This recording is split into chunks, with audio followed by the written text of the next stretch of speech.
Haris Ashraf Hasnan mengumpul data-data ini. Haris, untuk kita fahami kedudukan OPR sebelum ini, Ya. banyak pihak juga, banyak penganalisis dan juga pengkaji-pengkaji juga sudah mengeluarkan jangkaan mereka. Apa jangkaan kita untuk kenaikan OPR ini? Ya, sudah tentu Najib, pergerakan itu perlu kita lihat. Sudah tentu semasa COVID-19 kadarnya telah pun BNM telah pun menurunkan kadar OPR itu. Kalau kita nak melihat dari segi history ataupun sepanjang tempoh kita mengambil jangka masa ataupun timeline 5 tahun ini, 2018 sebenarnya iaitu pada kadar 3.25% dan kemudian pada 2019 mula menunjukkan trend penurunan iaitu 0.25 ataupun 25 mata asas penurunan kepada 3, kemudian turun kepada 2.75 pada Januari 2020, pada Mac 2020 turun kepada 2.50, penurunan 25 mata asas juga, dan pada Mei 2020 turun kepada 2% iaitu penurunan 0.50%. Ini pada Mei 2020 dan kemudian pada Julai MPC BNM memutuskan untuk menurunkan 25 mata asas lagi menjadikan angkanya 1.75 OPR yang ditetapkan iaitu pada 7 Julai 2020.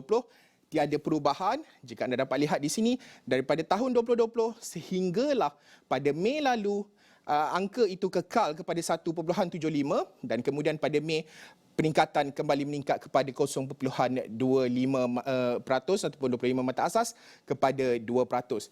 Dari segi unjuran, bagaimana kita boleh menjangkakan apa yang akan berlaku ataupun keputusan pada mesyuarat MPC yang bermula hari ini dan juga esok, kita nak melihat kepada unjuran-unjuran yang dilakukan. Maybank Investment Bank, Maybank IB memutuskan 2.50 iaitu untuk Julai, tetapi secara keseluruhan seperti yang Najib kongsikan tadi, laporan menyatakan bahawa ianya peningkatan untuk 25 mata asas untuk dua mesyuarat yang berbeza iaitu pada kali ini Julai dan juga dijangka pada September. Dan sudah tentu dari segi angka ini juga menjangkakan Maybank IB juga menjangkakan tahun depan untuk separuh tahun pertama juga akan berlaku peningkatan 50 mata asas juga. Dan Moody's Analytics untuk Julai ataupun mesyuarat pada kali ini menjangkakan ianya akan meningkat kepada 2.25, peningkatan 25 mata asas, termasuklah MIDF Research juga membuat unjuran yang sama serta Kenanga Research juga membuat unjuran yang sama iaitu 2.25%, peningkatan 25 mata asas. Ini merupakan unjuran daripada Maybank IB, Moody's Analytics, MIDF Research serta Kenanga Research. Najib. Dan sudah pasti kita membawakan pakar kita untuk kita fahami, Haris, ini penting sekali Dr. Afzal Nizam Abdul Rashid, Ketua Pakar Ekonomi Bank Islam Malaysia yang bersedia pada ketika ini. Assalamualaikum Doktor, selamat pagi, terima kasih kerana bersama kami.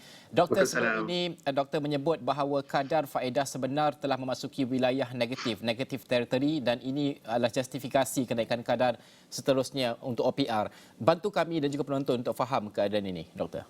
Okey, kadar faedah benar tu maksudnya kita mengambil kira kadar faedah nominal iaitu OPR 2% dan kalau kita lihat inflasi yang terkini 2.8%, jadi maksudnya negatif 0.8% lah. So maksudnya kadar faedah benar terlalu rendah.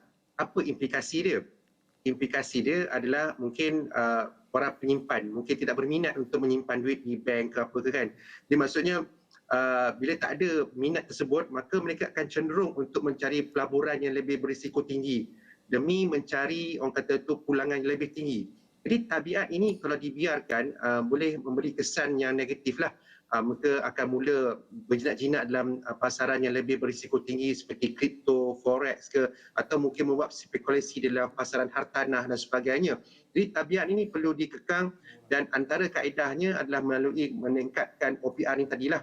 Jadi apabila kenaikan OPR ni tadi, jadi setidak-tidaknya dapat kita kurangkan jurang antara OPR nominal dengan inflasi tadi itu. Dan ini juga akan seharusnya dapat menarik minat lah untuk para penyimpan untuk menyimpan duit di bank. Kerana deposit di bank juga dianggap sebagai satu kelas aset ya. Satu kelas aset yang mempunyai risiko yang rendah.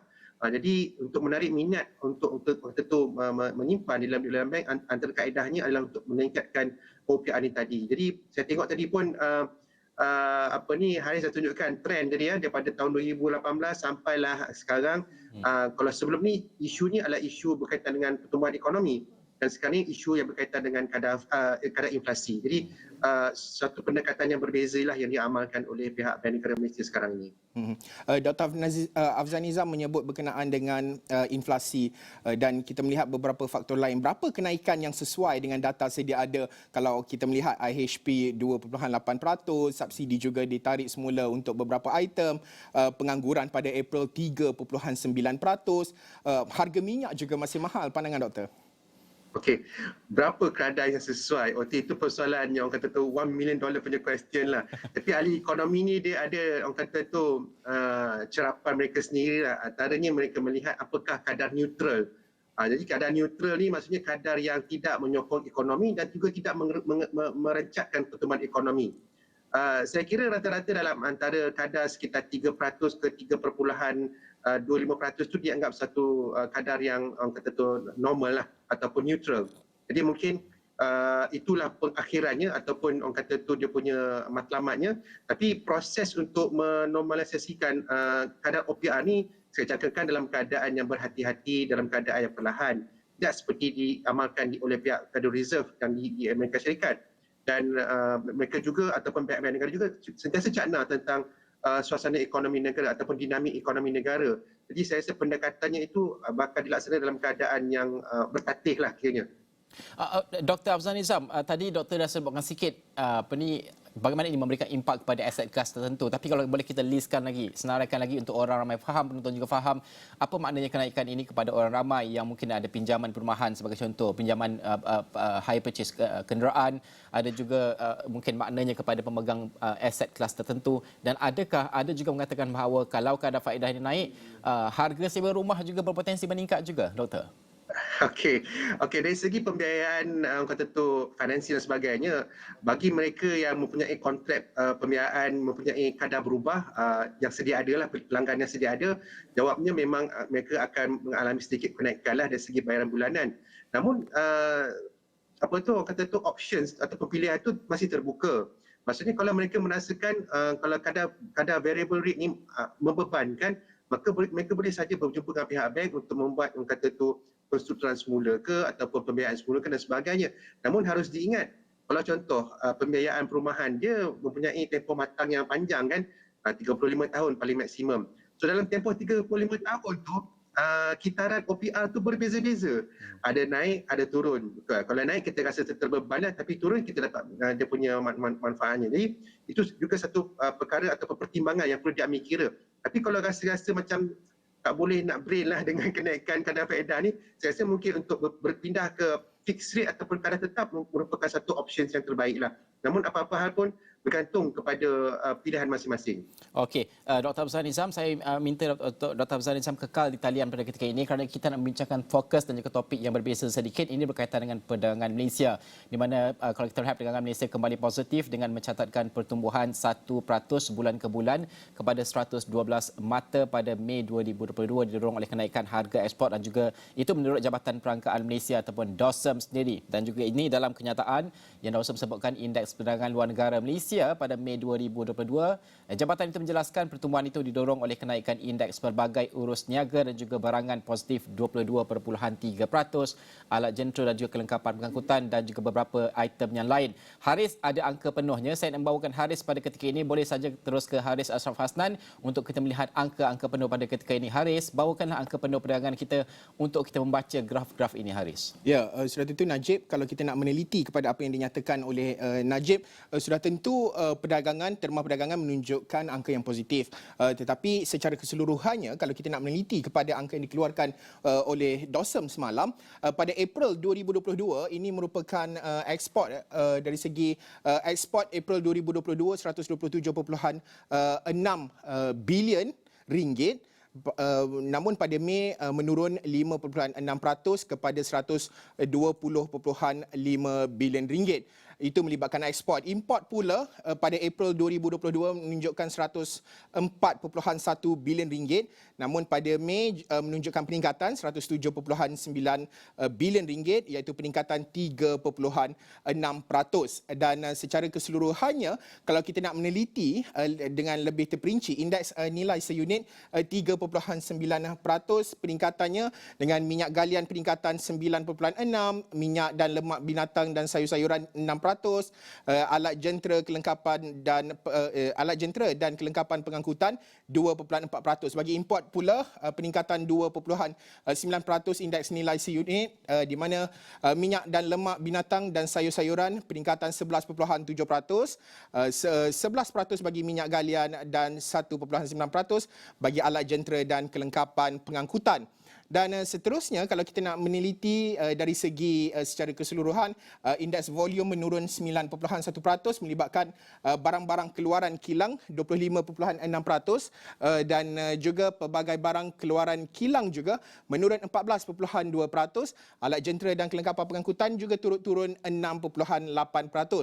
Dan kita nak meneliti seterusnya dari segi secara keseluruhan, indeks volume meningkat, beberapa item lain seperti makanan 9.5%, alat jentera dan kelengkapan pengangkutan 9.5%, dan pelbagai barang keluaran kilang 9.5%. Jadi terma perdagangan seperti yang dikongsikan tadi meningkat 1%, dengan secara keseluruhannya yang melibatkan pelbagai urus niaga dan barangan 22.3%, alat jentera dan kelengkapan pengangkutan 0.57%, dan pelbagai barang keluaran kilang 0.55%. Jadi saya nak terus saja bersama dengan Dr. Afzal Nizam. Doktor, komen segera angka perdagangan kita ini dan gambaran kepada ekonomi sebenar. Okey, bagi saya ada dua take away yang paling penting lah. Pertamanya, kalau kita lihat tadi nilai ekspor seunit itu masih lagi mencatatkan pertumbuhan positif 3.9%.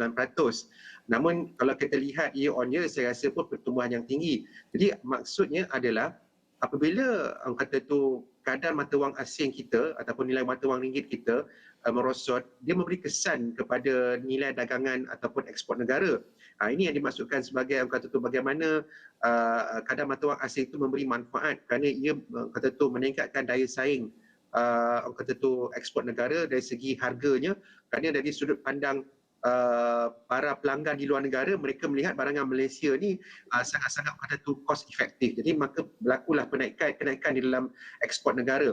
Dapatan ataupun take away yang kedua, saya tengok angka seperti makanan, import makanan mencatatkan kalau dari segi year on year tu melebihi 20%, dasar 27% kalau kita tengok import volume index.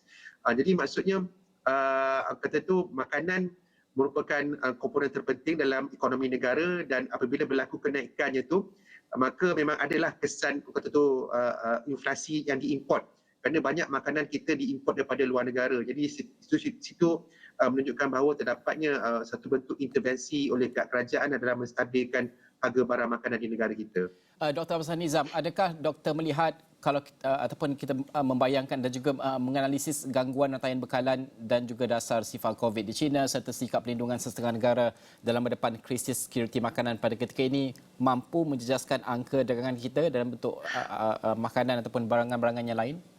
Sudah pasti kerana negara kita ni sangat-sangat orang kata tu globalize, sangat terdedah dengan ekonomi di luar negara, dan dagangan kita dengan China juga besar. Jadi bila dasar COVID sifar itu dilaksanakan, maka kesannya orang kata tu hampir serta-merta. Jadi apa yang dikatakan sebagai downside risk kepada kita punya dagangan antarabangsa tu memang jelas ketara, dan di sini memerlukan orang kata tu pemerhatian yang lebih telitilah tentang bagaimana dinamik ini bakal mempengaruhi prestasi ekonomi negara. Okey, Dr. Afzal Nizam, terima kasih kerana meluangkan masa bersama dengan kami pada pagi ini. Itu tadi Dr. Afzal Nizam Abdul Rashid, Ketua Pakar Ekonomi Bank Islam Malaysia, mengulas tentang OPR dan juga kedudukan perdagangan Malaysia. Terima kasih, Doktor.